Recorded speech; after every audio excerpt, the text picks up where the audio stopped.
Hey guys, it's Charmaine. Welcome to the Clutter Garden.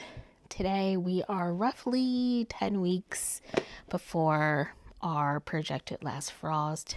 Really, it's closer to 9 weeks at this point. I should have started these seeds a few days ago, but I have my container of seeds that we are going to start, and let's go through them. Okay, so the majority of the seeds we're going to start today are herbs and flowers, with a few variation like this tarsier spinach that I picked up from Johnny's this time around. So we are going to start some of that. This comes with 1,000 seeds, so excited about that. Finally got my strawberry fields gomphrena. Excited to get that started. I love that color of gomphrena. We are also going to start this Firebird Swiss Chard, which I found on another YouTuber's channel. It's absolutely gorgeous. I have this parsley. This is from CaliKim's indoor seed starting little packet. So I will link her down below. Love her seed starting packets. They are absolutely amazing. I'm going to do some more of this toothache plant. This grew really well for me last year, and they are kind of fun. So I'm growing some more of those.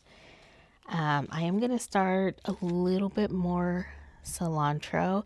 I did have pretty good germination, but I do want to start a few more because I know how that gets. I have this bouquet dill. This is also part of the indoor seed starting little packet that CaliKim has. I'm going to do some more feverfew. I did not get a chance to harvest these like I wanted to, and that was mainly my fault. They grew beautifully, so I'm going to start these again. This one I started last year and it grew, but I just didn't know too much about the plant. There's a trick to starting this moringa, when you're going to start it, how long, etc. I'm just going to plant it and grow it and see what happens. I'm not going to worry about the rest of it, and we'll see how it goes.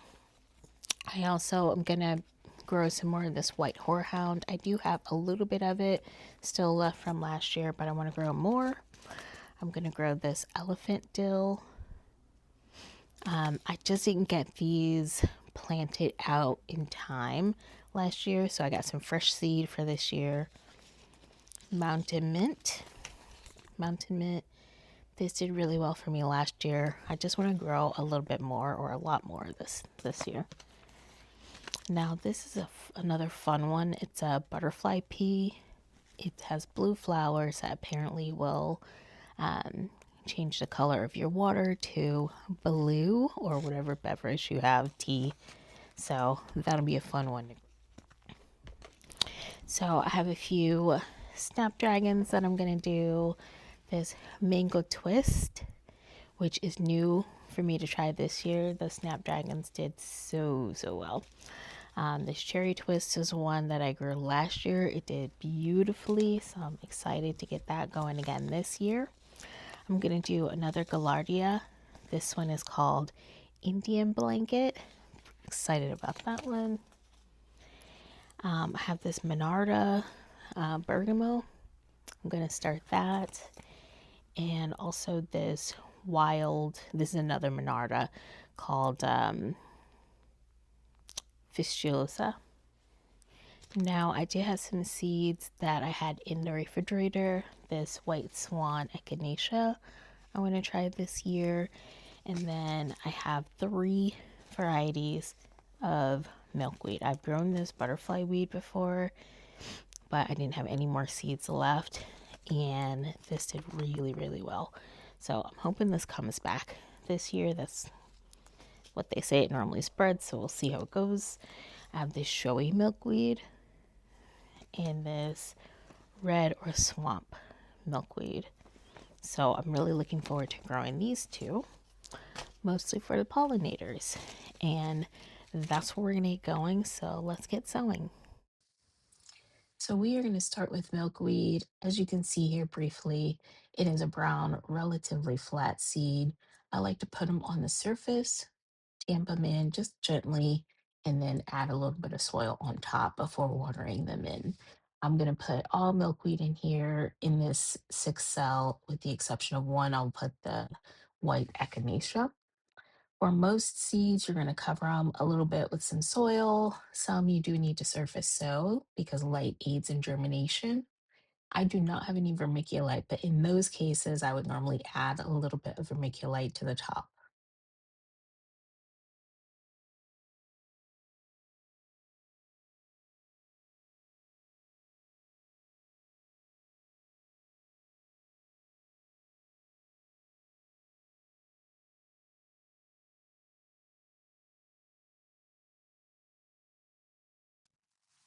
Here, I'm just scooping up some soil from the container beneath, which has my seed starting mix.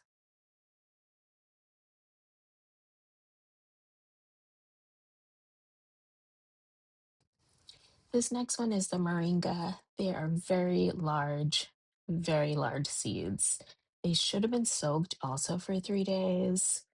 Probably should have put them in a larger container. So instead, what I'm gonna do is water them in with some relatively warm water every day, twice a day for 3 days, and hopefully they will germinate. I decided to go ahead and do these last two gumfrinas now as well. I had these in the next set of seeds, the 8 week, but since I'm starting the strawberry fields now, and these are a little bit older seed that I got at a seed swap, so I'll probably plant several more than I would normally. Last but not least, I'm gonna start these Plumosa Glorious mix celosia, since I've already started 2 other varieties of celosia, and I have these 3 cells left. I'll go ahead and spread them out over those 3. Okay guys, so that is it. I have basically this one tray here full, plus one more up top right here, and just a couple more in the back here. Plus I did some potting of a few things earlier today. So that's all we're starting for now. What seeds are you guys starting on your 10 or 9 weeks before your last frost? Let me know down in the comments below. Thank you so much for watching. Be blessed.